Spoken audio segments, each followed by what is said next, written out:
Guten Abend, liebe Gäste, die Sie gekommen sind, um die heilige Gertrud von Helfter zu hören. Wenn man mir vor 10 Jahren gesagt hätte, ich würde einmal Vorträge über Gertrud von Helfter halten, dann hätte ich sehr verwundert den Kopf geschüttelt. Und damit Sie ein bisschen sehen, wie nicht ich die heilige Gertrud, sondern die heilige Gertrud mich gefunden hat, erzähle ich Ihnen eine kurze Geschichte dazu. Vielleicht wissen Sie, dass es seit ungefähr 5 Jahren Bemühungen gibt, die heilige Gertrud von Helfter zur Kirchenlehrerin zu erheben, weil man überzeugt ist, und Sie können es hier heute selber beurteilen, dass ihre Lehre auch für unsere Zeit sehr hilfreich und sehr aktuell sein kann. Und für diesen Zweck haben sich die monastischen Orden weltweit zusammengeschlossen, Benediktiner, Zisterzienser, Trappisten, Kartäuser, und wollen eine Eingabe an den Heiligen Stuhl machen, dass eben Gertrud zur Kirchenlehrerin erhoben wird. Und es wurde ein kleines Komitee gegründet und eines Tages erhielt ich ein E-Mail unseres Generalabtes in Rom, ich möge doch auch zu diesem Komitee kommen, obwohl ich mit Gertrud noch nie etwas zu tun hatte. Er braucht halt wen, der deutschsprachig ist. Das war der eigentliche Grund. Und dann, das war 2013 im Februar, dann war ich eben in Rom auf dieser ersten Sitzung des Komitees und habe zum ersten Mal über diesen Plan gehört.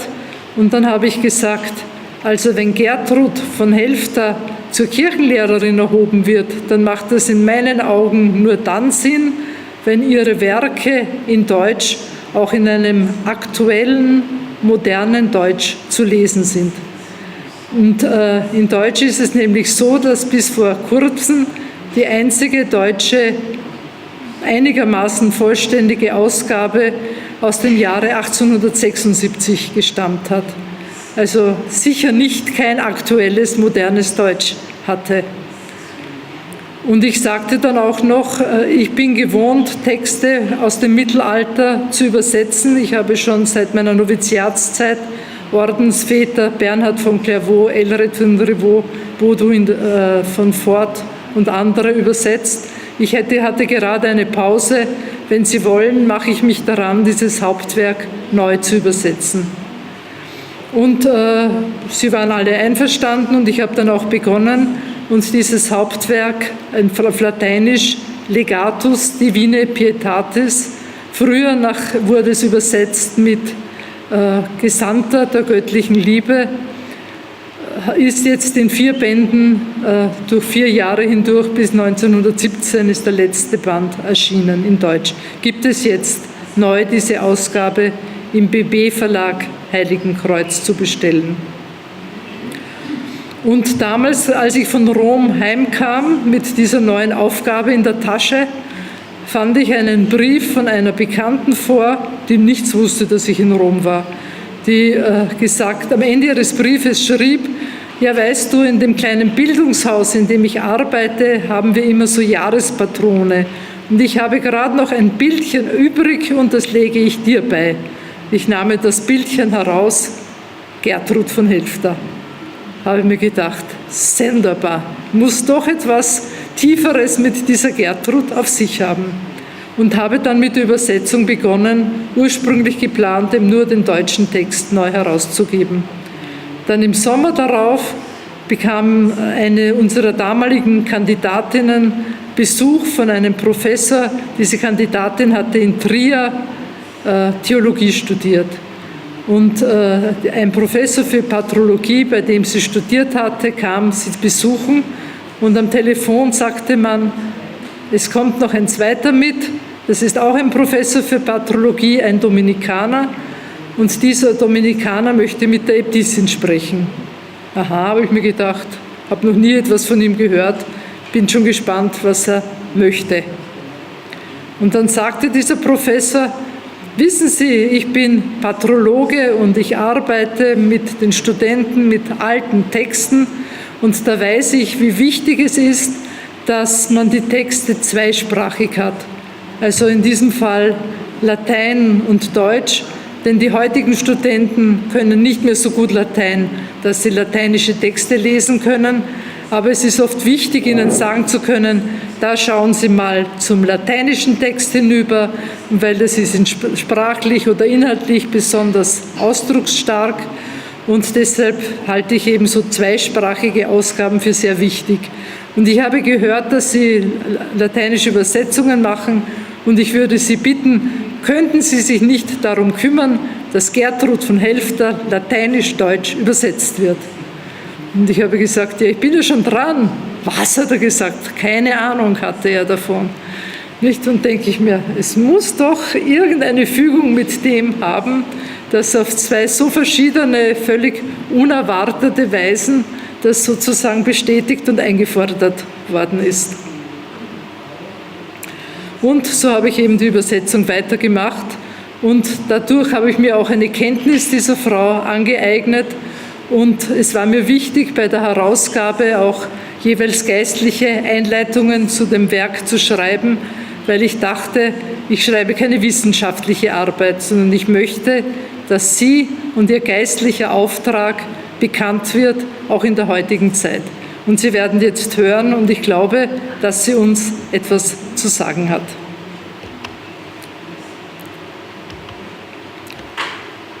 Als Titel dieses Vortrages stand schon auf der Einladung Botschaft von Gottes Güte für dich.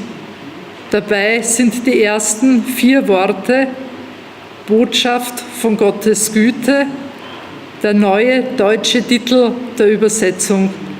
Ich habe nämlich aus dem Legatus Divinae Pietatis eine Botschaft gemacht, obwohl mir bewusst ist, dass im strengen Latein Legatus eine Person ist. Aber bei der Übersetzung der heiligen Gertrud wurde mir klar, dass für sie die Botschaft ihr Buch war und nicht eine Person. Dieses Buch, das sie geschrieben hat, sollte nicht nur für sie und ihre Zeit, sondern für alle späteren Zeiten etwas sehr Wichtiges von Gott ausrichten, nämlich wie groß seine Güte und seine Barmherzigkeit ist. Und Pietatis habe ich auch mit Güte übersetzt, weil das Wort Liebe eigentlich nicht sehr passend dafür war. Die letzten 2 Worte habe ich dazugefügt jetzt bei diesem Vortrag für dich, weil Gertrud eigentlich ganz gegen ihren Willen den Auftrag bekommen hat, das, was sie erlebt und gelebt hat, aufzeichnen zu müssen.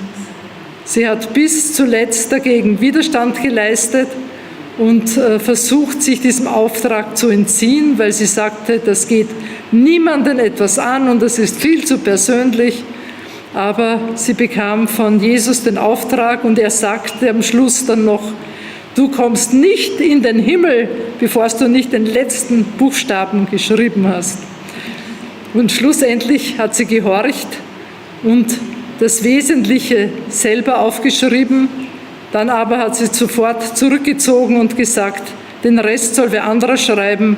Sie hat einer Mitschwester dann von ihren Erfahrungen erzählt und die hat dann den Rest aufgeschrieben.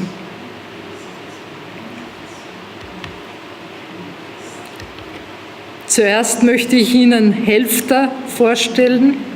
Ich weiß nicht, ob dieser Begriff für Sie etwas sagt.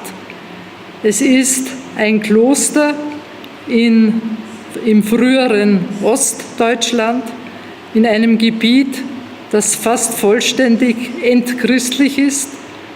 Dort ist bis heute 95% der Bevölkerung atheistisch oder ohne jedes religiöse Bekenntnis. Von den restlichen 5% sind 4% protestantisch und 1% ungefähr katholisch. In diesem Kloster, in dieser Region, die natürlich im 13. Jahrhundert eine christliche Region war, hat Gertrud gelebt. Und zwar in diesem Kloster Helfter. Dieses Kloster wurde als Benediktinerinnenkloster mit zisterziensischer Observanz, also sie haben nach den Statuten des Zisterzienserordens gelebt, 1258 gegründet worden. Ich habe Ihnen hier ein Foto von Helfter in den Vortrag hineinkopiert, weil ich annehme, dass Sie alle noch nicht in Helfter waren. Das ist die Abteikirche. Sie stammt aus dem 13. Jahrhundert, ist eine typische Zisterzienserinnenkirche, sehr einfach und schlicht, mit klaren Linien. Und die Mauern, die Sie hier sehen, sind auch noch alte Mauern. Wir sehen dann die Kirche noch im Inneren. Dieses Kloster ist 1258 gegründet worden. Gertrud selbst lebte von 1256 bis 1302. Das heißt eigentlich genau zu Beginn dieses Klosters ist sie zur Welt gekommen und aufgewachsen. Von Gertrud weiß man nicht viel außer ihrem Namen. Man nimmt an, dass sie ein Waisenkind war oder vielleicht ein uneheliches Kind war, weil sie eigentlich keinen Familiennamen hat. Sie heißt Gertrud von Helfter. Das ist so, wie wenn man sagen würde, die Marie aus Luxemburg. Nicht? Das heißt eben, es ist kein Familiennamen hier. Dieses Kloster hat 100 Jahre lang von der Gründung an bis zu seiner Zerstörung 1342 eine große Blütezeit gehabt. Es war ein Kloster, wo die vornehmsten Adelstöchter in Deutschland gewohnt haben. Und die damalige Äbtissin, die auch Gertrud hieß, Gertrud von Hackeborn, die Schwester der späteren heiligen Mechthild von Hackeborn, der war es sehr wichtig, den Nonnen eine sehr gute Ausbildung zuteil werden zu lassen.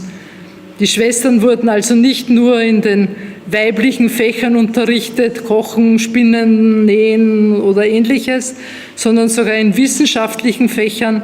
Gertrud hat fließend Latein gesprochen, Latein geschrieben und in allen 7 freien Künsten waren die Schwestern unterrichtet, was dem damaligen Universitätsprogramm entsprochen hat. Und zur selben Zeit, in diesen 100 Jahren, lebten dort gleichzeitig 3 heute bekannte heilige Frauen, eben Gertrud von Helfter, Mechthild von Hackeborn und Mechthild von Magdeburg.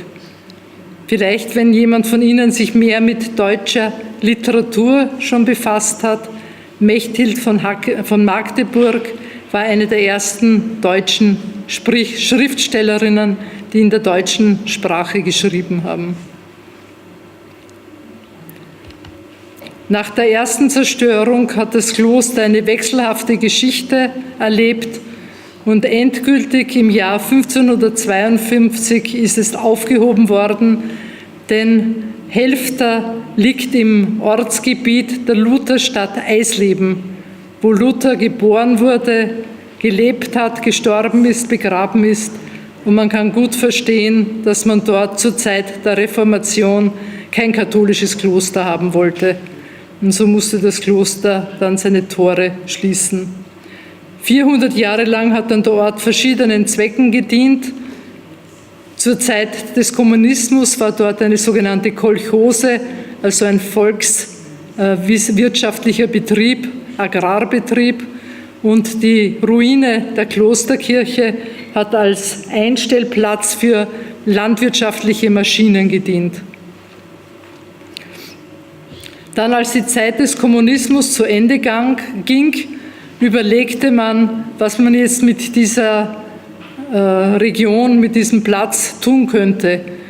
Und es war vorgesehen, vielleicht ein Einkaufszentrum oder einen Sportplatz dort zu machen. Und die Ruinen aus dem 13. Jahrhundert waren dafür sehr störend. Es wurde der Plan gefasst, sie sollen gesprengt und weggeschafft werden. Und es wäre fast ausgeführt worden, wenn dann nicht in letzter Minute nicht die Katholiken der Region, die hatten eben nichts zu melden, aber die Denkmalschützer aufgetreten worden wären. Die sind gekommen und haben gesagt, man kann doch nicht Mauern aus dem 13. Jahrhundert einfach in die Luft sprengen. Das muss man doch bewahren und schützen und sanieren und so. Und so wurde dann überlegt, was man denn aus diesen Mauern machen könnte.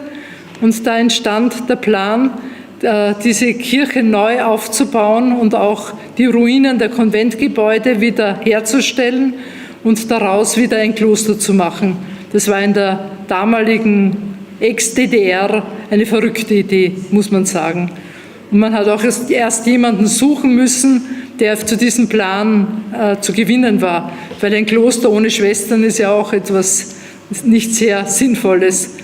Und das damalige Komitee unter der Leitung des Pfarrers Josef Hochenauer, der Pfarrer ist in Durach in der Nähe von Kempten in Bayern, hat dann verschiedene Klöster besucht und sie hatten schlussendlich Glück im Zisterzienserinnenkloster Seligenthal in Landshut in Bayern.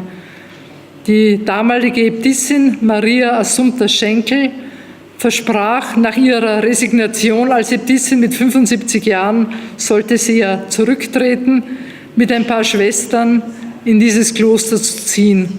Aber stellen Sie sich einmal vor, eine Klostergründung, wo die Oberin 75 ist und die 6 Schwestern, die sie mitgebracht hat, waren alles Pensionistinnen, weil das Kloster Seligenthal in Landshut ein großes Schulzentrum hat und man konnte keine Schwester entbehren, die noch unterrichten konnte.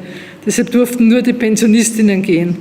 So haben sie also im Jahre 1999 mit 6 Schwestern, die also alle in hohem Alter war, das Kloster besiedelt. Und sie hätten es nicht gemacht, wenn nicht die damalige Äbtissin Maria Assumpta überzeugt gewesen wäre, durch verschiedene Ereignisse, dass das von hier wirklich der Wille Gottes und eine Fügung für sie war. Und inzwischen bemüht sich dieses Kloster, sich weiter aufzubauen. Und es war eine schwierige Zeit jetzt, die ersten 20 Jahre. Die Äbtissin Assumpta ist 2009 plötzlich und unerwartet gestorben, hat vorher sehr viel für das Kloster getan. Dann hat meine Vorgängerin als Äbtissin, auch als Pensionistin, dort weitergeholfen. Die ist auch vor ein paar Jahren gestorben. Und jetzt ist eine junge Schwester von Seligenthal, Christiane Hansen, dort Priorin. Und sie sind ungefähr 12, 13 Schwestern. Und sie bemühen sich immer noch, sind immer noch im Aufbau. Und die Schwester sagt, es ist nicht leicht, aber sie haben jetzt auch einige jüngere Schwestern. Und man hofft, dass das Kloster weiterhin als Zentrum in dieser entchristlichen Region eine wichtige Aufgabe erfüllen kann. Am Anfang waren die Bewohner dort ganz gegen das Kloster, haben gesagt, wir brauchen da kein Kloster. Die Atheisten, was sollen die mit einem Kloster anfangen? Heute sagen sie schon, ich war selber schon öfters dort, habe auch manchmal Vorträge gehalten, es ist unser Kloster. Sogar wenn sie an nichts glauben, es ist unser Kloster. Also ein Stück haben sie schon das Kloster angenommen. Und es gibt regelmäßig Leute, die sich dort auch zum Glauben finden und sich dann taufen lassen. Das Leben der heiligen Gertrud. Gertrud ist die einzige Frau der ganzen Kirchengeschichte und ich glaube sogar der Weltgeschichte, die den Beinamen die Große bekommen hat. Also man sieht, dass sie im Lauf der Geschichte eine sehr wichtige Rolle hatte. Besonders wichtig war sie zur Zeit der Gegenreformation. Da hat man ihre Werke erstmals gedruckt und herausgegeben und sie hat sehr viel dazu beigetragen, bei den Katholiken sowohl die eucharistische Frömmigkeit, Herz-Jesu-Verehrung und überhaupt die Verinnerlichung zu fördern. Die zweite Blütezeit war das 19. Jahrhundert. Es wurde begonnen von Don Guéranger, dem Abt von Solesmes, der damals ihre Werke neu herausgegeben hat und auch ihre Verehrung sehr propagiert hat. In der ersten Hälfte noch des 20. Jahrhunderts, auch in unserem Kloster, war es üblich, dass jede Schwester bei der Profess einen Band mit ihrem Hauptwerk bekommen hat. Wir haben jetzt noch in der Bibliothek lauter diese Bücher aller von den alten Schwestern. Sie war also wie ein Vorbild, könnte man sagen, des geistlichen, klösterlichen Lebens. Man weiß ihr Geburtsdatum, und zwar den Epiphanietag, auf den sie sehr stolz war und den sie immer wieder bewusst erwähnt hat. Eben vielleicht als Waisenkind. Dafür spricht, dass sie schon mit 5 Jahren ins Kloster gekommen ist, weil auch wenn man früher vielleicht oft schon jung ins Kloster kam, also 5 Jahre war doch nicht normal, muss man sagen. Also es war vermutlich ein Notfall eben, dass sie eben untergebracht werden musste, eben um aufgezogen und ausgebildet zu werden. Sie ist dort im Kloster aufgewachsen und hat die ganze Bildungsprogramm sozusagen durchgemacht und war eine sehr begabte Schülerin und Studentin. Und in ihren jugendlichen Jahren galt ihr ganzes Interesse und ihre ganze Freude der Wissenschaft. Also sie hatte den Ehrgeiz, mehr zu wissen als möglichst alle anderen Studenten, war sehr ehrgeizig und sagt selber, damals trug ich nur zu meiner Schande den Namen Schwester, weil in meinem Herzen war ich überhaupt keine Ordensfrau, sondern eben eine junge Wissenschaftlerin, wenn man sagen möchte. Das änderte sich 1281, als sie ganz unerwartet für sie eine erste mystische Erfahrung hatte. Sie war in ihrem Schlafsaal, wollte schlafen gehen und plötzlich sah sie einen sehr sympathischen und anziehenden jungen Mann vor sich, der ihr gesagt hat, warum schlägst du den Honig aus den Dornen? Ich werde dich mit meiner göttlichen Freude berauschen. Und das war für sie wie eine Wegweisung. Und sie sagt dann, von diesem Augenblick und von diesem Tag an war für sie alles anders. Und symbolisch hat sich das für sie darin ausgedrückt, sie hat dann sich selbst gesehen, daneben einen ganz großen, hohen Zaun mit Stacheldraht oben und auf der anderen Seite ist Christus gestanden. Und sie hat gewusst, sie kommt da nie drüber, ist ausgeschlossen, sie schafft das nicht. Und dann hat Christus herübergegriffen, sie genommen beim Schopf und auf die andere Seite gestellt. Und für sie war das wie ein Schlüsselerlebnis. Ich muss es nicht selber schaffen. Ich muss es nicht mit viel großem Einsatz erzwingen. Er arbeitet an mir, er hilft mir, er führt mich. Und das hat aber nicht verhindert, dass sie viele Jahre und Jahrzehnte unterwegs war, auch im geistlichen Leben. Ihr Buch ist sehr aufrichtig und offen geschrieben und sie verschweigt nicht, dass es auch bei ihr Fortschritt und Rückschritt, auf und ab, Versagen, Neuanfang und so weiter gegeben hat. Und ich glaube, das ist ihre Botschaft für heute. Sie war keine Heilige, die schon sozusagen im Wickelkissen heilig war, sondern eine, die es erst im Lauf der Jahre eben durch Gottes Güte geworden ist, nicht durch eigene Leistung. Sie hat ihr Leben lang darüber gestaunt, wie Gott sie gerade hat auserwählen können, wo sie doch überhaupt nichts verdient hat davon.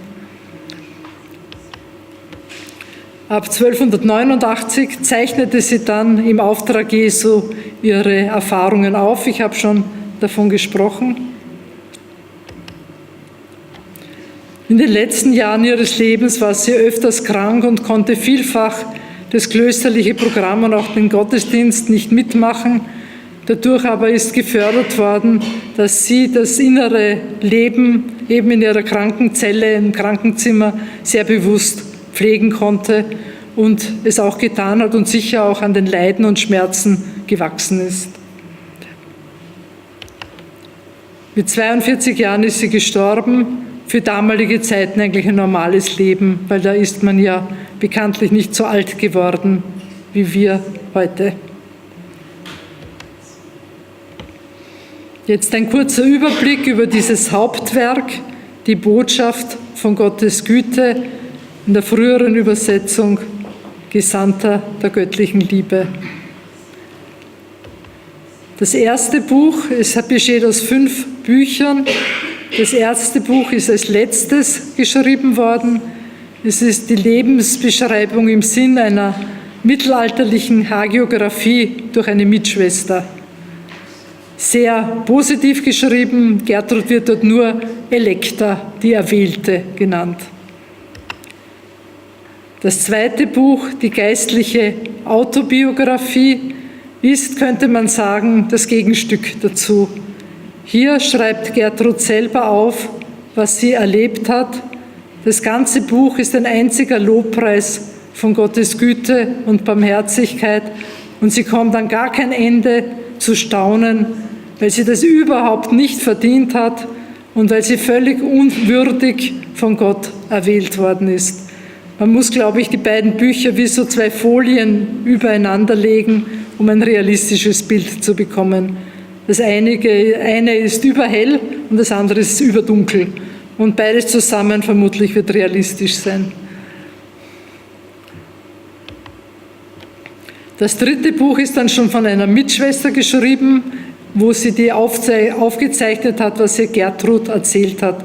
Es sind kleine geistliche Erfahrungen, so im Stil der Fiorette des heiligen Franziskus. Jede Erfahrung für sich allein ist sehr tiefsinnig oft und falls man Gertrud liest, möge man bitte nicht zu viele auf einmal lesen, sonst kriegt man Magenverstimmung, geistliche Magenverstimmung, weil es ist jede für sich schön, aber es ist doch ein eher gefüllter, reicher, fast überbordender Stil. Es trifft nur von Freude und Süßigkeit und so und irgendwann einmal wird einem das zu viel. Aber jede für sich ist sehr tiefsinnig.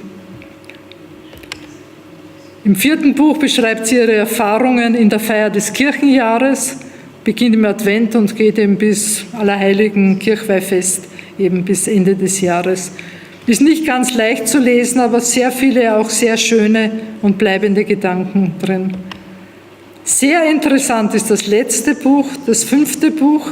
Hier schreibt sie, wie sie Menschen begleitet hat. Im Lauf ihrer geistlichen Reifung hat Gertrud nämlich dann auch den Auftrag bekommen, für Ratsuchende zur Verfügung zu stellen. Sie war eine klausurierte Nonne und hat eigentlich das Kloster nie oder kaum je verlassen, aber die Leute sind zu ihr gekommen in den verschiedensten Sorgen und Anliegen. Und sie hat eben viele Menschen begleitet, auch Mitschwestern begleitet.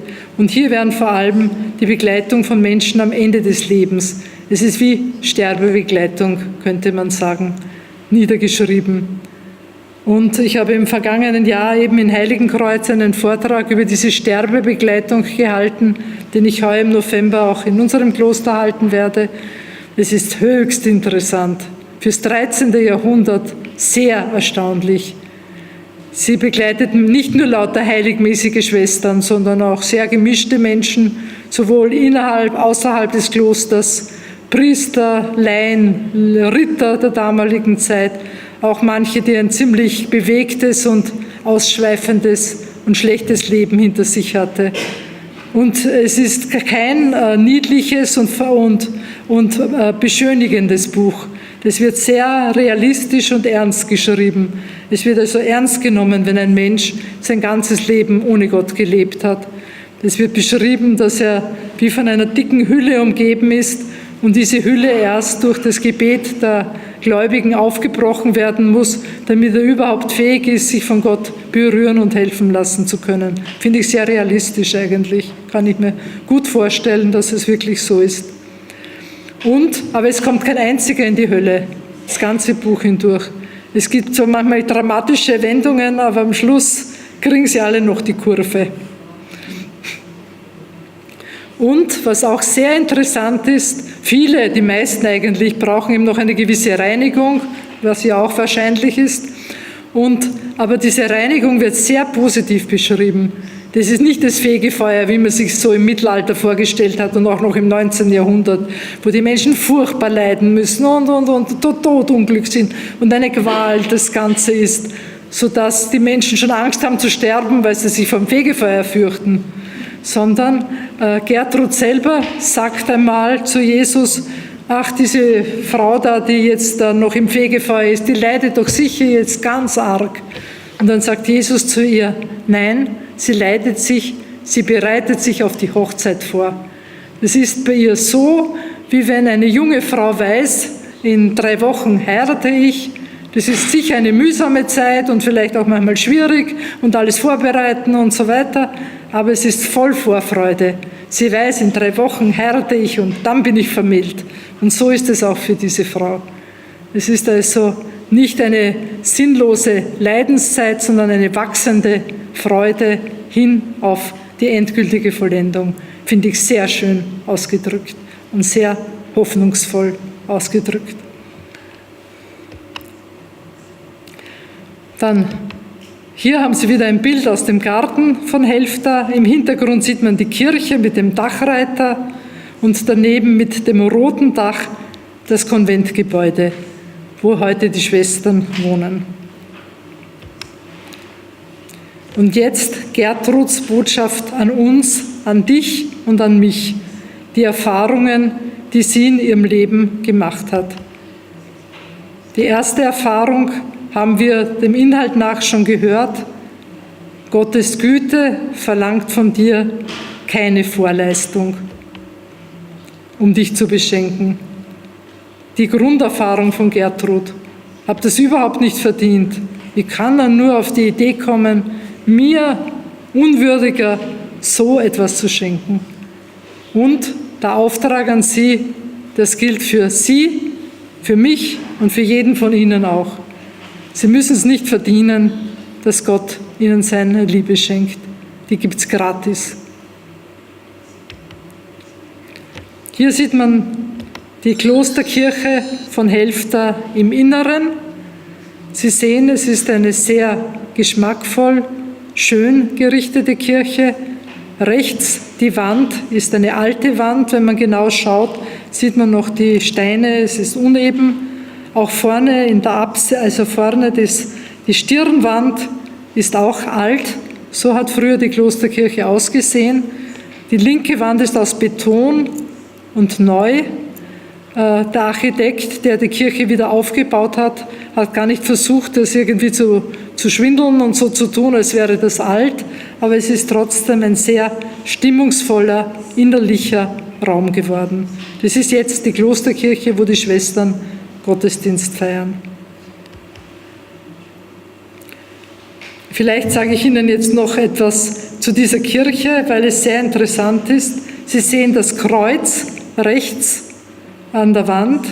Das ist aus Lindenholz geschnitzt von einem Kriegsgefangenen und den Schwestern geschenkt worden. Es hängt gerade gegenüber dem Eingang der Kirche.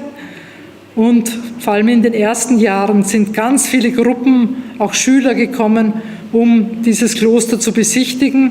Zum Teil waren sie zum ersten Mal in einer katholischen Kirche, weil es ja dort praktisch kaum Katholiken gibt. Und die Mutter Assumpta hat mir erzählt, dass einmal eine Schulklasse mit so 10-jährigen Jungen hineingekommen ist in die Kirche. Und einer von diesen Jungen hat das Kreuz gesehen, überhaupt nicht gewusst, was das ist, hat noch nie ein Kreuz gesehen gehabt. Aber er hat gesagt, er umarmt mich.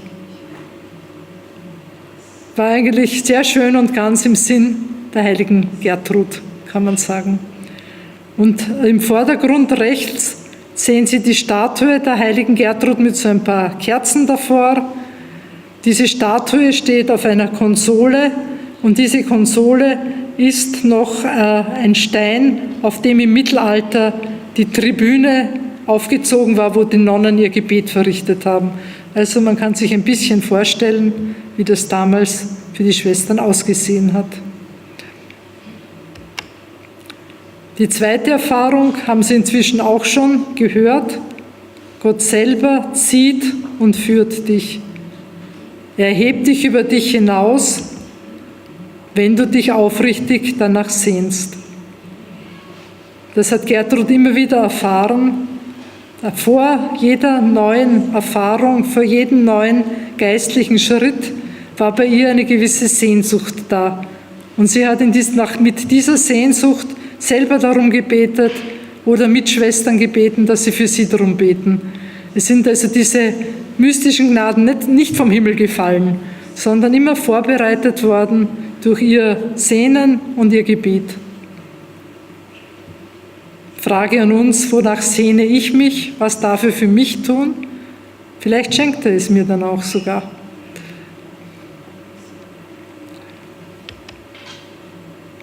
ein neues Foto. Hier sehen Sie einen Teich. Das ist, im Hintergrund sieht man das Kloster. Diese Gegend rund um das Kloster Helfta ist reich an verschiedenen, Sie haben sie noch nicht, so ist er, da ist er. Ist reich an verschiedenen Teichen. Es gibt dort viel Wasser.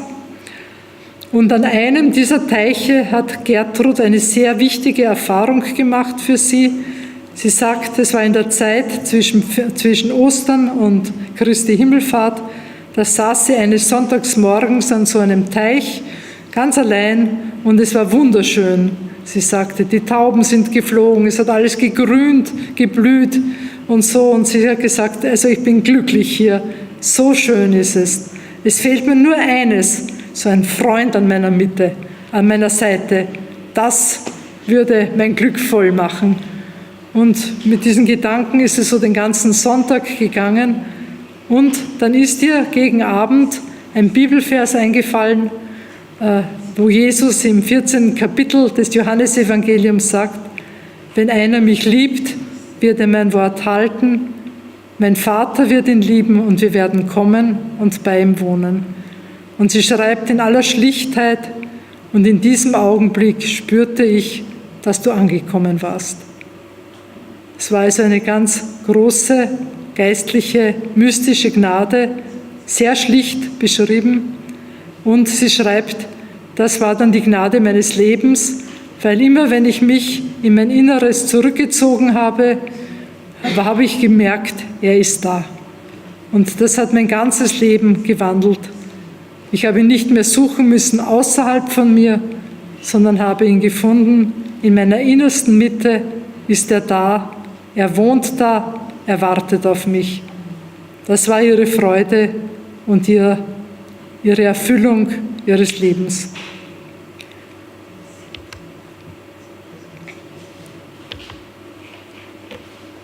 Sie hat also gemerkt, Gott führt dich in ein Leben in Fülle. Er will dich glücklich sehen und nicht dir das Leben schwer machen. Es gibt so eine gewisse Spiritualität, wo die Menschen Angst davon haben, sich wirklich auf Gott einzulassen, weil sie glauben, oi, dann wird alles schwierig und dann kommen die Prüfungen, eine nach dem anderen und so weiter. Gertrud hat es nicht so erfahren. Sie hat schon erfahren, dass das Leben auch schwierig ist. Das ist ja normal, das ist bei jedem Menschen so.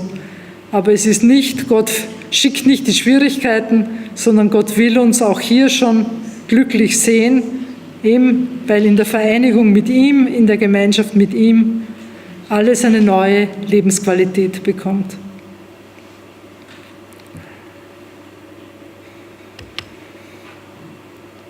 Eine weitere Erfahrung, die sie gemacht hat: Wie kommt man zu dieser inneren Lebenserfüllung, Lebensqualität? Der Weg zur tiefen Begegnung mit Gott geht nach innen, an einen Ort, von dem die meisten Menschen keine Ahnung haben. Sie selber auch nicht. Sie selber sagt, von diesem Augenblick an habe ich gemerkt, dass in meinem tiefsten Inneren Gott wohnt, dass ich überhaupt so einen Platz in meinem Innersten habe, der wie so ein Tabernakel ist, ein lebendiger Tabernakel, eine lebendige Gegenwart Gottes in der Tiefe meines Herzens. Und bis dahin, schreibt sie selber, habe ich mich darum nicht mehr gekümmert als um das Innere meiner Füße. Es war mir völlig egal. Und auf einmal habe ich ihn dann dort gefunden. Aber sie sagt dazu, sehr realistisch, aber ich habe lang gebraucht. Ich habe ihn auch immer wieder vergessen. Und sie schreibt einmal in einem Vers, das ist so nett, weil es so aufrichtig ist. Ja, so in den ersten Jahren. Ich habe ja gewusst, er ist da. Aber wenn ich dann in mein Inneres zurückgekehrt bin, so nach ein paar Stunden, stimmt nicht. Nach ein paar Tagen, stimmt auch nicht.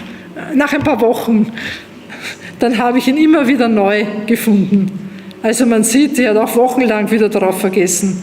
Das ist also nicht in einer sozusagen direktissima in den Himmel gegangen, sondern das war ein langer Weg auf und ab, den sie selber hat auch gehen müssen. Aber sie hat gewusst, da will ich jetzt hin und immer mehr bei ihm sein. Das ist das Ziel meiner Sehnsucht. Das hier ist ein Turm, der dort in Helfta heute noch steht. Er stammt aus dem 10. Jahrhundert und ich habe gefunden, dieser verborgene Ort wird da sehr, sehr gut dadurch symbolisiert.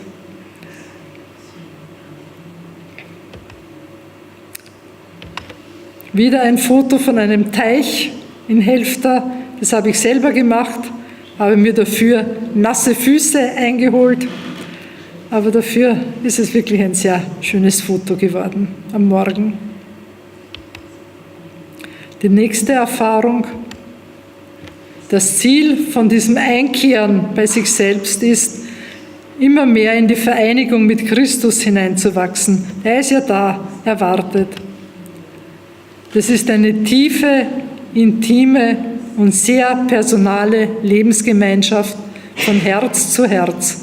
So wie sie sich gewünscht hat, der Freund an meiner Mitte, wo ich mich anlehnen kann, so richtig mein Herz bei ihm und sein Herz bei mir. Und das hat sie dann immer mehr gepflegt und immer mehr gelebt. Nicht umsonst gilt Gertrud auch als Wegbereiterin der Herz-Jesu-Verehrung, weil eben bei ihr dieses von Herz zu Herz so eine tiefe Erfahrung war. Mein innerstes Herz und sein innerstes Herz wachsen immer mehr zusammen, werden immer mehr eine Einheit. Es ist interessant, es ist ein anderer Aspekt der Herz-Jesu-Verehrung als beispielsweise bei Margareta Maria Alacoque. Hier ist wirklich die Lebensgemeinschaft von Herz zu Herz, nicht so sehr Sühne oder Ähnliches. Kommt mir vor, dass das für Menschen unserer Zeit auch sehr aktuell und vielleicht leichter der Zugang ist. Wieder ein Teich, und zwar ist es das sogenannte Gertrud-Teich im Geviert des Klosters drin. Im Hintergrund sieht man das Exerzitienhaus und ein Stück betreutes Wohnen für ältere Leute.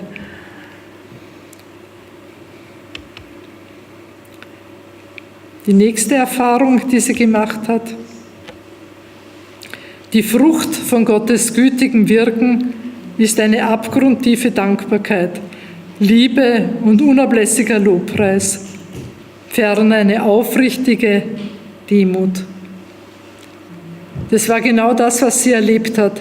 Wenn man erfährt, dass man beschenkt wird und überhaupt nichts davon verdient hat, wie kann man anders darauf reagieren als dankbar sein? Und Dankbarkeit und Liebe gehören zusammen. Wenn mich jemand so reich beschenkt hat, dann muss ich ihn fast gern haben. Geht ja gar nicht anders. Und muss ihm danken dafür. Und die Demut sagt, ich habe es nicht verdient. Das war eine Grunderfahrung für Gertrud. Und auch wie schön und tröstlich, man muss ihm nicht verdienen. Gottes Güte kommt uns immer zuvor. Wieder ein Bild aus dem Garten von Helfta. Die nächste Erfahrung: Gottes Pädagogik ist eine Pädagogik der Liebe. Durch sie erreicht er weit mehr als durch strenge Drohung und Strafen.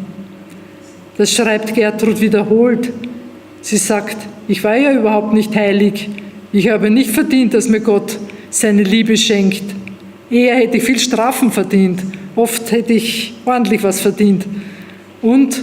Aber wenn ich zurückschaue, dass er mich so beschenkt hat, das hat mich ihm viel näher gebracht, als es je gelungen wäre, wenn er mir die verdienten Strafen geschenkt hätte für meine Sünden. Und es ist eine Frage, die sich jeder von uns stellen kann. Ist es auch bei mir so? Erreicht Gott bei mir auch mehr, wenn er mir seine Liebe schenkt, als wenn er mich bestraft, wie ich es verdient habe? Und dazu kann man sagen, er möchte es tun, wenn ich mich beschenken lasse.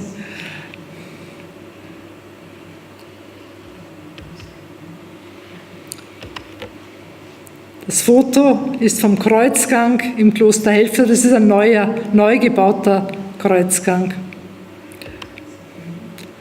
Eine nächste wichtige Erfahrung.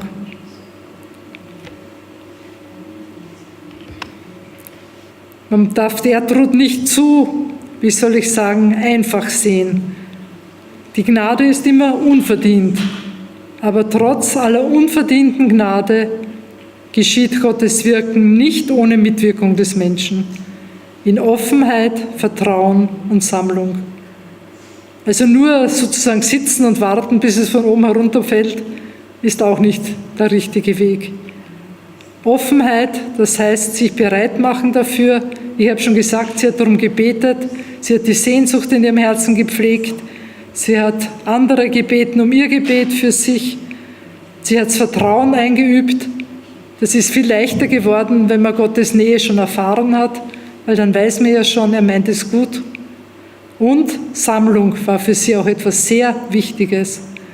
Sie sagt selber, wenn man sich nach außen verliert, mit der Zeit verliert man dann die Nähe Gottes. Dann ist er auf einmal fern, aber nicht, weil er fern ist, sondern weil ich draußen bin. Er sitzt innen und ich bin draußen. Wie sollen wir uns da begegnen? Geht ja nicht.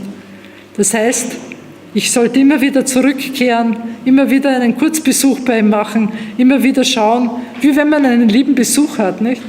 Wenn eine liebe Freundin oder ein lieber Freund kommt, sage ich auch nicht, da hast dein Zimmer und jetzt beschäftigt dich, sondern dann trifft man sich, dann setzt man sich zusammen, dann schaut man zumindest mal kurz hinein, auch wenn man vielleicht mal was anderes tun muss.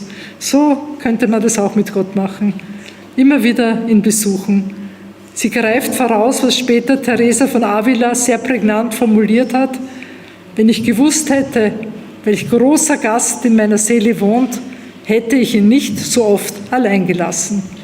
Nicht? Also, das hat nicht Gertrud gesagt, sondern Teresa von Avila, aber es ist ganz auf dieser Linie.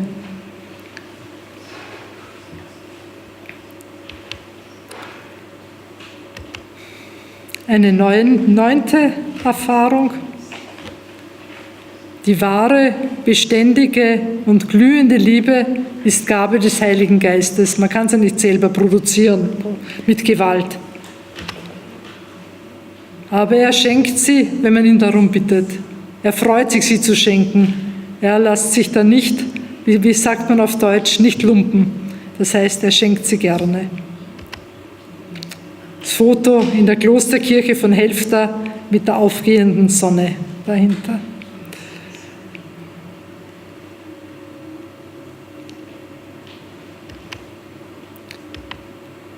Die Sakramentstaube in Helfta ist ein neues Werk, aber durchaus im Stil der mittelalterlichen Klosterkirche. 10. Erfahrung. Allmählich, wenn man diesen Weg Schritt für Schritt mit Gott macht, wird dann das ganze Leben vom Bewusstsein der liebenden, sich schenkenden Gegenwart Gottes durchdrungen. Das ganze Leben verwandelt sich. Es wird nach außen hin vielleicht nicht leichter, aber es wird viel tiefer, viel interessanter, viel erfüllter. Eine ganz erstaunliche Erfahrung bei Gertrud. Außergewöhnliche Phänomene lassen nach. Sie hat erfahren, je mehr sie vorangeschritten ist, desto normaler ist ihr Leben geworden. Viele Leute glauben, wenn man einen Mystiker hat, dann wird sein Leben immer noch mystischer und immer noch außergewöhnlicher. Bei Gertrud war es nicht so, sondern am Schluss hat sie gesagt, am Anfang hat er mir gezeigt, ganz deutlich, durch besondere Erfahrungen, was er von mir will. Am Schluss habe ich in mein Inneres hineingespürt, versucht zu erkennen, was er mir oder anderen sagt und habe auf diese Weise seine Führung erfahren. Und ich nehme an, jeder von Ihnen, der seine kleinen und großen Entscheidungen des Lebens mit Gott treffen will, macht es genauso. Man spürt nach innen, man horcht nach innen, man versucht, seinen Willen irgendwie wahrzunehmen und das dann zu tun. War auch bei Gertrud so. Und die Größe zeigt bei ihr und die Reinheit ihrer Liebe zeigt sich, dass sie das nicht frustriert hat. Sie uns auch nicht verunsichert hat. Was habe ich falsch gemacht, dass ich jetzt nicht mehr solche tolle Erfahrungen habe? Sondern nein, jetzt brauche ich das nicht mehr. Und jetzt hat er mich runtergeholt sozusagen in das normale des christlichen Lebens. Glaube, Vertrauen, Liebe, das ist es.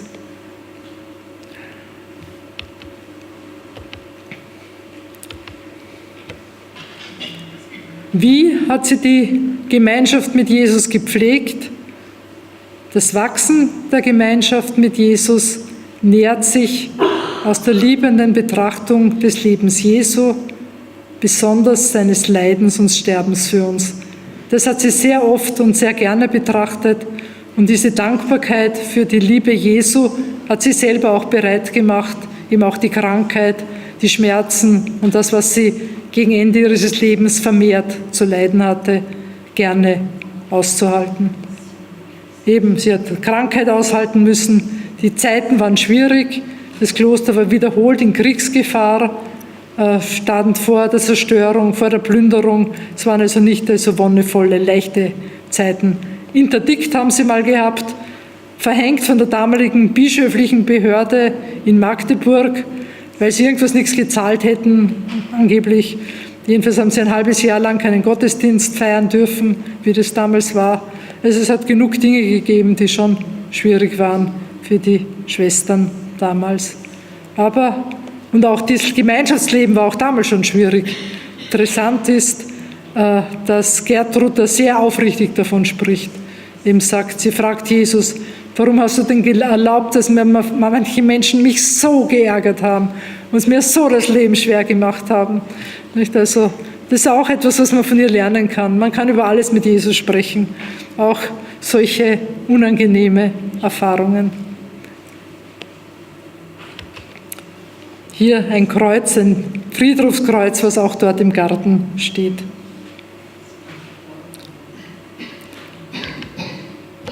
Dann noch eine letzte, 12. Erfahrung. Der Mensch wird auf diese Weise selber bereit zur Leidensnachfolge, wie es Gertrud auch gesehen hat. Und was sie selber immer wieder gemerkt hat und was sie Jesus auch wiederholt gezeigt hat, jedes in Liebe getragene Kreuz führt zur tieferen Gemeinschaft mit ihm und letztlich zur Freude. Also er möchte uns immer zur Freude führen und auch wenn was mühsam oder schwierig ist, dahinter verbirgt sich seine Nähe, seine Liebe und auch seine Freude. Das Bild, das Sie sehen, ist ein Mühlstein. Wer wird den Stein wegwälzen? Eine österliche Frage der Frauen. Dieser Mühlstein hat lange Zeit eine Reise quer durch Deutschland gemacht und am Schluss hat man gefragt, wo er denn seinen endgültigen Platz finden sollte und dann haben die deutschen Katholiken gesagt, er soll in Helfta bleiben und dort steht er jetzt vor der Klosterkirche. Auch eine Frage, wer wird den Stein wegwälzen? Eben, er wird nicht immer augenblicklich weggewälzt, aber so wie bei der Auferstehung Jesu, Gott sorgt schon dafür, dass er wegkommt, rechtzeitig, damit sein Plan in Erfüllung gehen kann. Gertrud, wie sie ihre Dinge aufschreiben musste, ist damit auch eine Verheißung verbunden gewesen, und zwar nicht nur für sie, auch nicht bloß für ihre Mitschwestern, die ihre Worte gehört haben, auch nicht bloß für die Menschen, die sie begleitet hat, sondern eine Verheißung, die für alle gilt, die ihre Botschaft lesen und ernst nehmen. Ich finde sie sehr schön. Wenn jemand mit Hingabe und im Streben nach geistlichem Fortschritt in diesem Buch, das sie geschrieben hat, liest, werde ich ihn an mich ziehen, dass er sozusagen an meiner Hand darin liest. Ich werde ihn selber als Gefährte begleiten. Darüber hinaus will ich ihm den Atem meiner Gottheit einhauchen, sodass er in seinem Inneren durch meinen Geist erneuert wird. Sehr schön. Wem der Glaube wichtig ist, der kann sich nur wünschen, dass das in Erfüllung geht bei ihm. Und zum Abschluss ein Foto aus der Gertrudskapelle in Helfta von einem neuen modernen Künstler, Claudio Pastro, einem Südamerikaner. Christus mit Gertrud, wie im Tanz, Sie haben nur ein einziges Herz.